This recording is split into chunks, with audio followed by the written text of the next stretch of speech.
Hello guys, I'm Sabah Ismail. You watching Verified Reaction YouTube channel and here with me Naveed Baloch. कैसे हैं आप सब? उम्मीद करते हैं आप सब खैरियत से होंगे। तो आज हम जिस वीडियो पे रिएक्ट करने वाले हैं वो है दो पाकिस्तानी यूट्यूबर हैं आपस में पॉडकास्ट कर रहे हैं।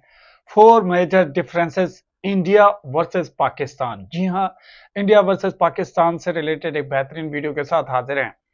तो सबसे पहले ये वीडियो देखते हैं, उसके बाद इस पर मजीद डिस्कस होगी। सर आपने अभी इंडिया की बात की। इंडिया के आपने रिसेंटली देखा होगा कि वो माशाल्लाह चांद पे पहुंच गए हैं और हम पाकिस्तान में भी इधर बैठा हुआ है। तो आपको लगता है कि हमारा कोई कंपैरिजन है इंडिया के साथ, या अब हम ये मुकाबला छोड़ दें जो हम हवा में या बातों में या किताबों में जो मुकाबला करते हैं इंडिया के साथ? देखिए, मैंने ना अभी कोई 10 दिन पहले जी कोई इंडिया के बारे में ट्वीट्स दी थी। जी वो पढ़ देता हूँ तो आपको समझ आ जाएगी कि इंडिया और हमारा फर्क क्या है। जी प्लीज। देखिए, पहले मैंने कहा था कि इंडिया और हमारा पहला फर्क है कि इंडिया में अभी तक 17 इलेक्शन हुए हैं लोकसभा के। 17। ठीक है 17। जी बिल्कुल। और तकरीबन 40 करोड़ से ज्यादा वोटर है। 17 दफा इलेक्शन हुआ, 40 करोड़ से ज्यादा वोटर है। कभी किसी पार्टी ने ये नहीं कहा कि बेईमानी हुई है, धांधली हो गई। पहला फर्क ये है। बहुत बड़ी अचीवमेंट है। लेकिन अचीवमेंट नहीं, अगर आप उसके मुकाबले में पाकिस्तान देखें तो टेक्निकली हर इलेक्शन को हर पार्टी ने चैलेंज किया। बिल्कुल, जो हारती है वो चैलेंज करती है। पहला फर्क हो गया। ठीक है। ठीक है। दूसरा फर्क जो इंडिया का हमारा है वो ये है, दूसरा फर्क हमारा ये है कि इंडिया ने 1940 से बनाए दो इंस्टीट्यूशन, आईआईटी और आईआईएम। ठीक है। इंडियन इंस्टीट्यूट ऑफ टेक्नोलॉजी और इंडियन इंस्टीट्यूट ऑफ मैनेजमेंट। ठीक है। हमने कोई ऐसी चीज नहीं बनाई। ठीक है।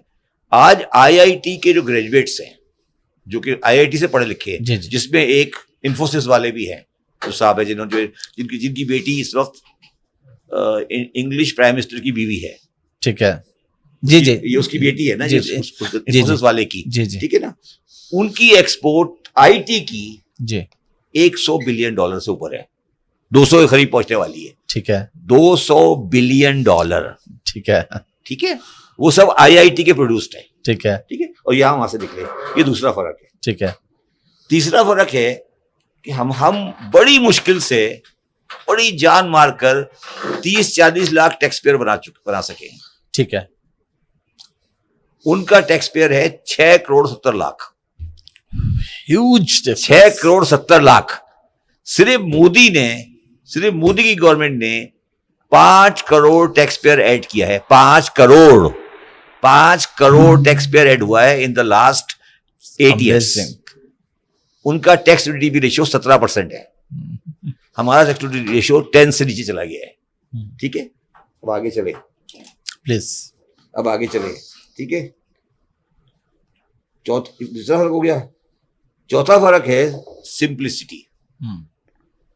आपने कभी किसी इंडियन प्राइम मिनिस्टर को सूट पहने देखा है? 47 से लेकर। जी बिल्कुल, जो भी देखना है वो वेस्ट कोट में होंगे, अपने लिबास में होंगे, शलवार ये स्टार्ट पुराना है। कायदे आज़म सूट में थे, नेहरू सलवार कुर्ते में था। ये बीमारी नई नहीं है। इंडिया का कोई प्राइम मिनिस्टर दिखा दे जिसने कभी सूट पहना हो, या इंडिया का कोई प्राइम मिनिस्टर दिखा दे जिसने कभी तकरीर की हो किसी इंटरनेशनल फोरम में अपनी जबान के अलावा, या इंडिया का प्राइम मिनिस्टर दिखा दें जिसके साथ 36-35 गाड़ियां चलती हैं। ठीक है। अभी हमारे प्राइम मिनिस्टर साहब जो कि केयर टेकर हैं, जी जी, वो जड़ा वाले गए। जी, आप किसी से पूछिए, बताइएगा उनके साथ गाड़ियां कितनी थी, कितनी गाड़ियां थी। ठीक है। तो ये इंडिया की जो सिंप्लिसिटी है और जो उनके माशरे में एक सिंप्लिसिटी है। जी। पांचवी चीज है इंडियन जुडिशरी। इंडियन जुडिशरी ने 2-3 साल पहले एक उनका बड़ा पुराना केस था वोडाफोन का। ठीक है। इंडियन जुडिशरी ने उसको केस को रिवर्स किया, फॉरेन पार्टियों का केस रिफंड वापस करें और पूरा जो उसको फॉरेन इन्वेस्टमेंट को सीधा कर दिया। ठीक है। हमारे यहाँ इफ्तिखार चौधरी साहब ने रेकॉर्ड की ऐसी की तैसी फेर दी, आपके स्टील बिल की ऐसी की तैसी फेर दी। तो हमारी जुडिशरी तो चीज इकोनॉमिक मैटर में सही करने के बजाय चीजों को खराब किया। ठीक है, ठीक है। तो जब आपने कोई इंस्टीट्यूशन, ये मैंने इंस्टीट्यूशन बनाए सारे, जी बिल्कुल, जब इंस्टीट्यूशन बनाए ही नहीं तो फिर क्या होता है? फिर ये होता है कि एक इंस्टीट्यूशन जो कि थोड़ा सा ऑर्गेनाइज्ड है और जिसके हाथ में बंदूक है, पावरफुल हो जाता है। फिर हम कहते हैं कि फौज आ गई। जब आपके सारे इंस्टीट्यूशन, अच्छा अब यहां पर आके एक सवाल पैदा होता है चिकन और एग का, कि फौज ने लोगों को खराब किया या लोग खराब थे कि फौज आ गई। ये एक सवाल है चिकन एंड एग वाला, ठीक है, कि पहले मुर्गी है या पहले अंडा है। ठीक है ना। अब हम ये एक फौज का आर्गुमेंट ये कि यार जब आप तबाह कर देते हैं तो हम आ जाते हैं। उनका आर्गुमेंट ये है कि जी आप हमें बढ़ने ही देते तो हम तबाह हो जाते हैं। ठीक है, तो ये चिकन एंड एग चल रहा है पाकिस्तान में, ठीक है ना। क्योंकि फौजी आते हैं, वो कहते हैं अच्छा आज अगर सपोज करें, आज की तारीख ले लें जी, आज की तारीख में अगर फौज आ जाए और वो डॉलर को 200 रुपए ले आए और ये महंगाई शिकाई corruption for the time being डंडा मार के सीधा कर दे जी, फौज लोग एक्सेप्ट कर लेंगे, फौज को बिल्कुल कर लेंगे बिल्कुल। तो सवाल ये नहीं है, सवाल ये है कि आप इकोनॉमिक मैस में चीजों को वहां पे ले जाते हैं कि फौज आ जाती है। अच्छा वो ये कहते हैं पॉलिटिकल पार्टी वाले कि फौज हमें नहीं करने देती। मगर जो मेरा तजुर्बा जिंदगी का है 6 महीने का कम से कम काम करने का, उसमें मुझे ज्यादा प्रॉब्लम नॉन फौज से आई है बरसर फौज के।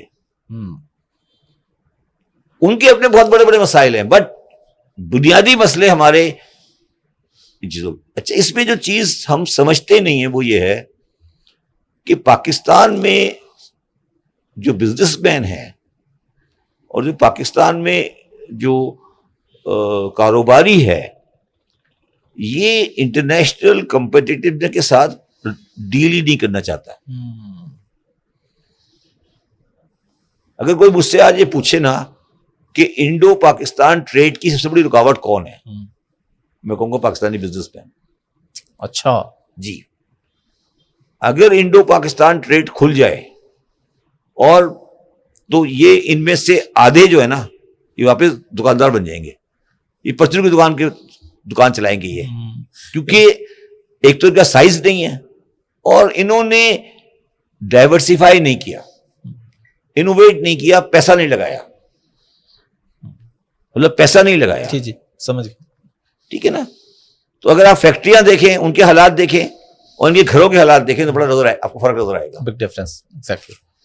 तो ये तो मतलब मेरा मकसद है, पाकिस्तान के मसाइल बहुत बुनियादी हैं और ये मुझे कोई शॉर्ट टर्म में कोई तब्दीली होती नजर नहीं आ रही। बहुत ही अच्छी वीडियो बनी हुई थी। As a Pakistani YouTuber Naveed, मैं इतना कहना चाहूंगी कि नरेंद्र मोदी जी के हम तो फैन ही हैं, लेकिन उन्होंने जितने भी अच्छे काम किए हैं आज हर एक की जबानी बनी हुई है, जबानी बनी हुई है। हालांकि हमारे पाकिस्तानी हैं वो कह रहे हैं कि नरेंद्र मोदी जी की क़यादत में इस वक्त इंडिया के तकरीबन 6.5 करोड़ से 7 करोड़ के करीब जो है टैक्स पेयर है, जिनमें से 5 करोड़ टैक्स पेयर नरेंद्र मोदी जी के दौर में आए हैं, तो उन्होंने ये बनाया है। तो यकीन माने एक बात तो बिल्कुल तय है, जिस तरह हम कहते हैं कि हम नरेंद्र मोदी जी के फैन हैं और उसकी वजह सिर्फ ये है कि नरेंद्र मोदी जी अपनी कौम के साथ मुखलिस हैं, अपनी लीडरशिप बेहतरीन तरीके से निभा रहे हैं और बिल्कुल मैं कहता हूं बड़े ही खूबसूरत अंदाज में इंडिया को दुनिया की एक बेहतरीन कौम बनाकर दिखाया है उन्होंने। यहाँ पर मोदी जी की तारीफ बनती है। अगर आप समझते हैं मैं ठीक कह रहा हूँ और आप समझते हैं नरेंद्र मोदी जी ही next prime minister of India हैं, तो वीडियो को लाइक जरूर कीजिएगा और शेयर भी अपने ग्रुप्स में जरूर कीजिएगा, ठीक है। और फिर क्योंकि बात करते हैं ये 4 पॉइंट 5 पॉइंट जो एक पाकिस्तानी ने बहुत ही खूबसूरत अंदाज में कहे, शुरू से ही बात करते हैं कि उन्होंने कहा कि सबसे पहले देखें जब से इंडिया वर्सेस पाकिस्तान की आइडियोलॉजी यानी कि 1947 से लेकर अब तक की अगर बात करें, तो जब भी इंडिया के अंदर इलेक्शन हुए, पाकिस्तान के अंदर इलेक्शंस हुए, तो उनमें एक बड़ा डिफरेंस देखने को मिला और रवायत देखने को जो मिली वो ये है कि इंडिया में कभी किसी पार्टी ने ये इल्ज़ाम नहीं लगाया कि धांधली हुई है, ठीक है। पाकिस्तान में ऐसा होता है कि जैसे ही इलेक्शन होता है, रिजल्ट अनाउंस होते हैं, जो हारने वाली पार्टी है वो जीतने वाली पार्टी पे इल्जाम लगाना शुरू कर देती है कि धांधली हुई है। हालांकि इन लोगों को पता होता है कि दोनों टीमों में ना ये दोनों ही आज मतलब पाकिस्तान में तो बाकी इस तरह की सिचुएशन बनी हुई है। ये सारी पार्टीज जो है ना गवर्नमेंट कर चुकी हैं तो जो कुछ भी कर रहे हैं ये सिर्फ अपने इक़्तिदार की लालच के लिए कर रहे हैं। हाँ, इसी लेकिन वजह तो इंडिया के पाकिस्तान अंदर जो है, कामयाब नहीं हो रहा। जो इंडिया के अंदर जो सिचुएशन है वो है सही मानों में डेमोक्रेसी, ठीक है। और यही वजह है कि आज इंडिया पाकिस्तान से एक बेहतर तरक्की कर रहा है, ठीक है। ये उन्होंने एक बेहतरीन वैलिड पॉइंट का, मैं तो एज अ पाकिस्तानी यूट्यूबर बिल्कुल इस बात से सेटिस्फाइड हूँ। वाकई इंडिया की जो डेमोक्रेसी है दुनिया की बेहतरीन डेमोक्रेसी है, ठीक है। तो नंबर 2 पे मैं बात करना चाहूँगा, जिस तरह सिंपलिसिटी, ठीक है, सादगी का कंपैरिजन किया गया इंडिया वर्सेस पाकिस्तान लीडरशिप के बारे में, कि शुरू से ही ये बात भी शुरू से ही 1947 से लेकर अब तक अगर देखें तो इंडियन प्राइम मिनिस्टर या इंडियन रिप्रेजेंटेटिव जितने भी लीडर गुजरे हैं या जब फॉरेन टूर्स पे जाते हैं तो वो सूट नहीं पहनते, ठीक है। पाकिस्तानी यानी कि प्राइम मिनिस्टर या लीडर्स की तरह सूट बूट पहनने और बड़े बड़े महंगे महंगे अखराजात कराने गवर्नमेंट्स के, वो ट्रेडिशन भी इंडिया में नहीं है। इंडिया में बड़ी सादगी के साथ नरेंद्र मोदी जी की ही बात कर लेते हैं, जहाँ जाते हैं छा जाते हैं, पुरतबाह के इस्तकबाल होते हैं, लेकिन अपने शलवार कमीज और कुर्ते के अंदर होते हैं, मतलब अपने कल्चर को रिप्रेजेंट कर रहे होते हैं, सूट बूट नहीं पहनते, ठीक है। तो यहाँ पर वाकई ये पॉइंट भी बिल्कुल वेल एंड गुड है।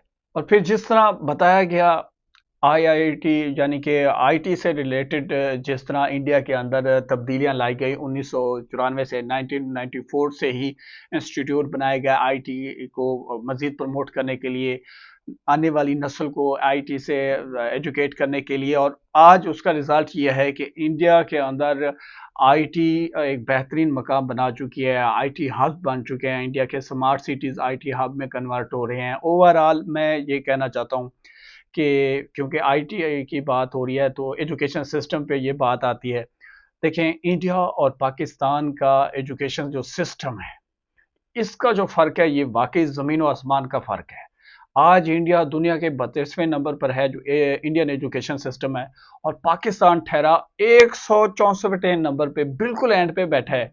और हम वेट कर रहे हैं कि जी कोई मेरिकल हो जाए, कोई मौजज़ा हो जाए और पाकिस्तान तरक्की कर ले। देखिए, तरक्की होती है वाकई मेहनत से होती है। अगर आपका education system world class level का होगा जैसे इंडिया का है, यही वजह है कि आज इंडिया दुनिया की टॉप कंट्रीज में आ रहा है, टॉप 5 कंट्रीज, ठीक है। देखें, जिस मुल्क की जितनी इकॉनमी ज़्यादा स्ट्रांग होती जाएगी वो उतना ही ज़्यादा डेवलप होने होगा और उतना ही जल्दी होगा, ठीक है। इसलिए तो नरेंद्र मोदी जी कह रहे हैं कि 2030 में इंडिया दुनिया की तीसरी बेहतरीन इकॉनमी, तीसरी बेहतरीन ताकत होगा। अगर आप समझते हैं नरेंद्र मोदी जी बिल्कुल ठीक कह रहे हैं तो वो भी वीडियो को लाइक करें और हमारे इस रिएक्शन वीडियो को अपने ग्रुप में ज़रूर शेयर करें, ठीक है। उम्मीद करते हैं आज का हमारा रिएक्ट आपको बहुत पसंद आया होगा। अगर कोई इख्तिलाफी राय रखते हैं तो कमेंट सेक्शन में हमें कमेंट्स करके जरूर बताइएगा। हमें सपोर्ट करने के लिए हमारी वीडियो को लाइक करें, चैनल को सब्सक्राइब करें। मिलते हैं एक नई वीडियो के साथ, तब तक के लिए गुड बाय।